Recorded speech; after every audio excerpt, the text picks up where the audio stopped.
செயற்கை உரங்கள் பயன்படுத்துறப்ப இப்ப நம்ம பாக்குறோம் விளைச்சல் அதிகமா இருக்கு. எல்லாருக்கும் உணவு தேவைங்கிறது யாருக்கும் இங்க பசி பட்டினின்னு பெருசா சொல்லிட முடியாது.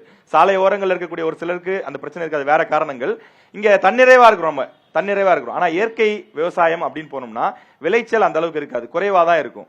அப்ப அதை எப்படி சமாளிப்பீங்க அப்படிங்கறது அதுதானே நான் சொல்றேன். அதுதானே சொல்றேன். எல்லாரும் எப்படி விவசாயத்துக்கு போவாங்க? போக மாட்டாங்களே. இப்ப எல்லாரும் விவசாயத்துக்கு நிறைய பேர் வெளியே போயிட்டாங்க.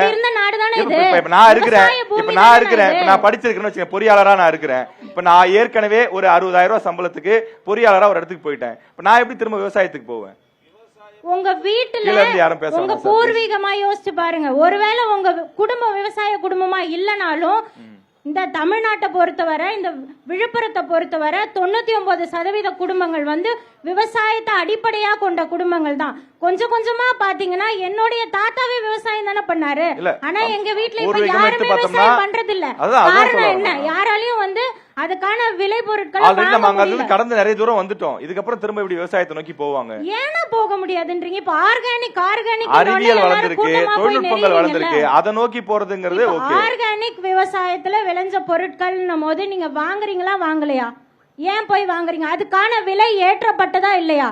ஆர்கானிக்ன்றது தேவையில்லாத விஷயம்னா, சாதாரணமா வச்சிருக்க பருப்பு 100 ரூபாய்னா அது 250 ரூபாவா இருக்குது. நான் காட்டட்டுங்களா? இங்க ஆர்கானிக் விவசாயம் எங்க இருக்குதுன்னு கூகுள்ல சர்ச் பண்ணி ஆர்டர் போட்டு வாங்குறவங்க தான் அதிகமா இருக்காங்க. அது நான் எதிரானவும் கிடையாது. எனக்கு தெரிஞ்சு இயற்கை விவசாயத்துக்கு இங்க யாரும் எதிரா இருக்க மாட்டாங்க.